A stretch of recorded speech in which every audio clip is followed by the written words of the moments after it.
Shalom. All praises to the Heavenly Father, Anguilla. Praise be to the earthly mother, the Pachamama, and all of her earthly angels, the Ayar Quadashai. Praise be to the Holy Spirit, the Kahe, in the name of his only begotten Son, Motsah the Lamb, unification to the nation. This was an outstanding video, and I was going to share it in the community, but I wanted, a lot of people to see this, because this is a concept that I want to really bring to the forefront so we can understand how the Exodus took place, at least how I see it, because I'm really trying to understand all these moving pieces, because I'm not just seeing ancient Egypt over here in the Americas. I'm seeing it all over the world and in select areas, and it truly does seem like this was a global empire. Now, in a video that I really hope to release, if not tonight, tomorrow, I want to really dig deep in that document that I shared last week. Because here's a big clue. They said that the plague started in Cathay. Cathay, we already went over that. Cathay is, that's a corrupted term of, I guess in the modern Hebrew, it would be Cathay. Now they put CH in when the letter Heth is present, and I just use K, so it would be Cathay, right? But what it really is Hittite, Kitay, the Hittites. That's what it really is. It's the land of the Hittites, or China. And partially that's the land where Abraham, it was promised. So Abraham was given Southeast Asia as well. But the reason why I'm saying that is because they find all of these pyramids in China. And my sister, she asked me something. She was like, what connects pyramids to Egypt? And I can't really answer, because there's nothing in the scriptures that talks about us building pyramids, right? But then I was watching, I finally got to really go through UBTV's America's Egypt again, because I'm just looking for answers. And they said something in a video that I just cannot deny. And it was the fact that these mounds were made by slave labor. And then we went over Owaspe, and that the Druks, or the seed line of Cain, would enslave us, and they would pretty much make us build their stuff, right? They would make us build them mounds and things of that sort. So I want to play this video because I'm trying to give this theory or concept of ancient Egypt. Think big, man. Think big. Let's go.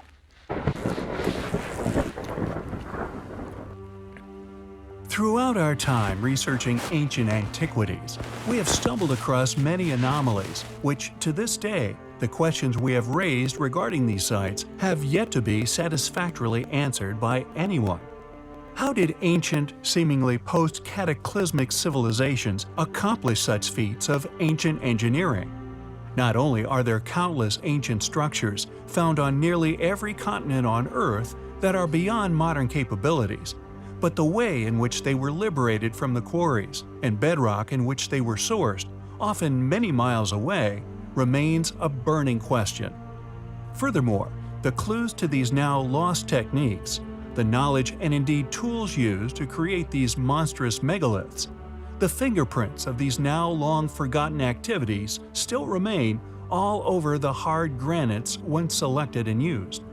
No matter the geographical separation many of these sites share, it seems was not an issue, and they not only match, but as we have previously postulated based on said data, would appear to have been created with not only the same tools and techniques, but by a civilization whose tentacles far outstretch modern paradigms in regards to a single super-civilization having once been responsible for these extraordinary acts of ancient engineering. Now, to pause this, we can see that a lot of this stuff, We see a lot of this stuff in the Americas. We see more of it. We can see that the Americas is almost like a birthplace. But what I think is that the Americas is an offshoot of that birthplace. That actually this stuff came from an even more original place, which I believe to be Antarctica, Australia, and the land that was underneath India. I think that was the real birthplace. And because the Americas was connected to Australia, or really Antarctica through Australia, then it's pretty much the same land. You know, it's the same land. It's in a different region of the world, but it's all connected. So I believe that this came from a certain region that is lost to us. But once the ice melts, a lot of mysteries are about to be revealed, because Antarctica has been the key to bringing all of the lands together. And then the whole picture starts to make sense. Let's keep going. How can we continue to believe such sites were the work of academically shared, subsequently studied in depth, and thus proven civilizations which we now know to have been incapable of such feats?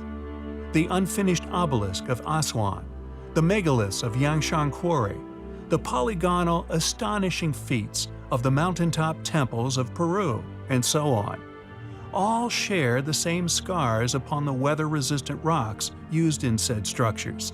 India, China, Peru, Egypt, and so on. Yet interestingly, different stone-cutting techniques are found upon different locations, yet seemingly coalesce within Aswan Quarry and other structures such as the Great Pyramids within Egypt. Diagonally cut stones, such as those within Baalbek and much further afield, are present within this quarry within Egypt. However, what makes the location of these massive pyramids special is that from the data, the evidence we have gathered, the structures were either built before said civilizations arrived and subsequently flourished upon our planet, but that these enormous structures were shared, possibly even an intercontinentally shared accomplishment achieved. Wow. Let me go back 10 seconds. Listen to what he just said. And subsequently flourished upon our planet, but that these enormous structures were shared, possibly even an intercontinentally shared accomplishment achieved by not one, but many ancient super civilizations, which, it would appear, were even more capable than that of modern man. Isn't that just like today? You have the United States, China, Europe, Africa, India, but they're all connected. See, that is what Egypt is. We're in Egypt now. If you leave North America, you're still in Egypt. Because Egypt is an amalgamation of all these different nations who have had their feet on our necks, or feet, what the hell? Their foot on our neck. You have a mainland, you have a capital city, you have Tamari, but you still have these other countries, these other places. Egypt means bondage. That's truly what it means. And I'm guessing the children of Mizraim were the ones who were, the main ones ruling Egypt. But you also have the Canaanites that they don't talk about. The fact that the Canaanites were actually the rulers of Egypt. It says that in A Pearl of a Great Price. Canaan were the ones who started Egypt. And then it talks about how the curse of Canaan remained. It survived in that land. And of course, they want to make it into blackness. But we know what the real curse of Canaan is. It was a worldwide slavery system. Worldwide. These butter-cut stones, such as the techniques seemingly used upon the abandoned obelisk of Aswan, are shared with many other sites, protuberances, found within Peru and many other polygonal sites, are all Now, just to butt in again, not all of these different structures were made by us. Not all of them are. Some of them are, some of them aren't. Right? So I'm just making that clear. You know, because I'm not trying to take credit for what fallen angels made or what Canaan made. But some of this stuff was made by our slave labor. Some of it was, some of it wasn't. Just putting that out there. also present upon the pyramids, yet are seemingly much later additions. However, they are not only present on ruins around the world also, but the tool marks we have used to separate the I think we went over that before. What also has had 3 windows? I believe, I don't know if it was the city of David or Jerusalem, but they're one and the same. But that's how Josephus described it. It's funny how he's showing that, but, you know, we already touched on that. sites are present within Egypt in abundance.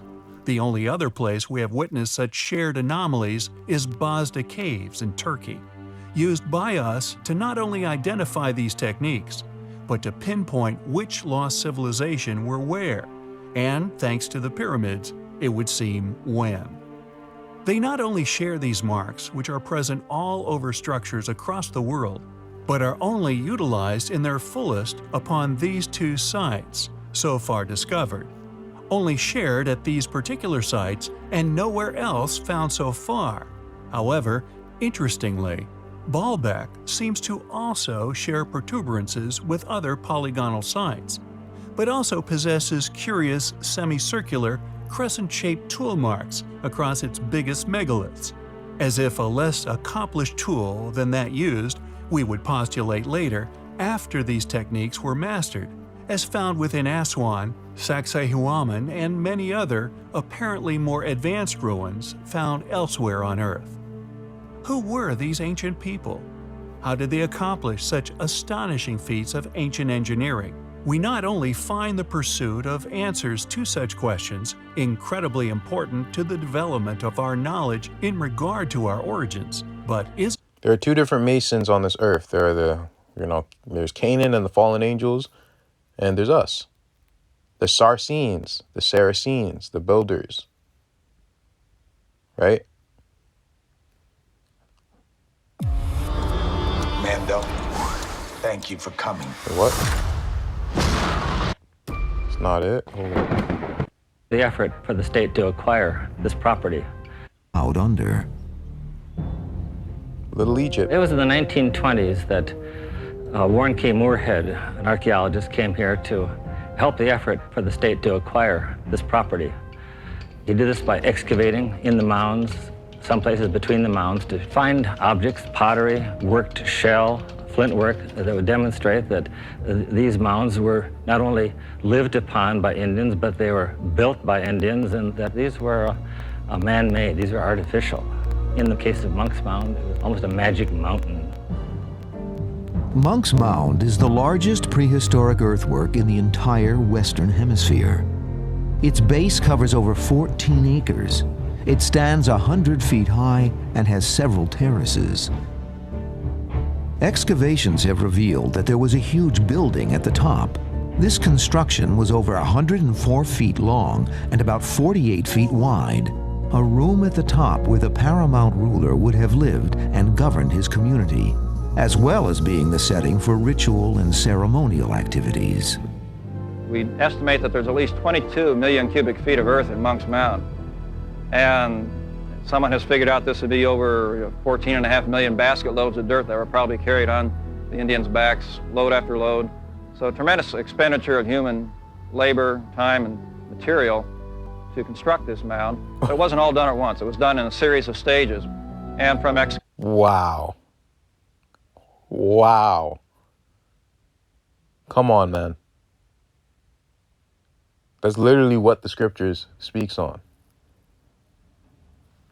excavations and corings we've done through the mound, we can identify many building stages. So perhaps as a leader would die, they'd burn down or tear down the old building on top, add more dirt, put up a new building for the new leader. So the mound gradually increased in size. Monk's Mound stood at the center of what is often referred to as America's first great city.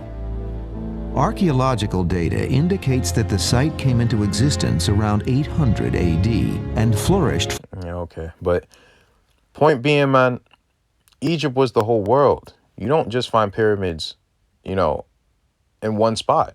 You don't just find them in North America. You find them around the whole world, right? So I guess the question is, well, where was Goshen? Because Goshen was the land that we were in when we were protected. And that's why the Keys of Enoch is very helpful. Why? Because it pretty much lists Goshen in Australia. And if Australia is connected to Antarctica, then where's the Red Sea around? Or the Reed Sea? Now, there's also a theory. I have to list everything, man, or at least most of the things. Because there's a theory that Australia was connected to California. So that could have been a route too, right? But I'm of the opinion that it was just connected to Antarctica. We walked across it into South America, wandered through the desert of Zin or the Negev. You know, that's where Mount Sinai is and everything of the sort. But know this, man, Egypt was the whole world. We were scattered around the whole world during that time, as it seems. Did we all go to this land of Goshen? Could we move here and there the same way we can do that and do that now? Because we could fly anywhere. We can go anywhere, but we're still in captivity. We're still in Egypt. There's better or worse places for Egypt, but it's still Egypt. It's still Babylon. So I'm just trying to get you guys to think about this. Links will be in the description. Go check out UB's series. Because lastly, how did you even forget this, man? The Gypsies were said to have come from India. But why do they call them Gypsies? Because Gypsies is just short for Egyptians. So they're calling them Egyptians. Egyptians, but they don't come from quote unquote Egypt. They come from India. So that means India has an ancient link to Egypt. And so does America. So this whole land that was connected to the Americas, Antarctica, Australia, India, Kumari Kingdom, Southeast China, or Southeast Asia, Egypt. Shalom, may peace be with you. Selah.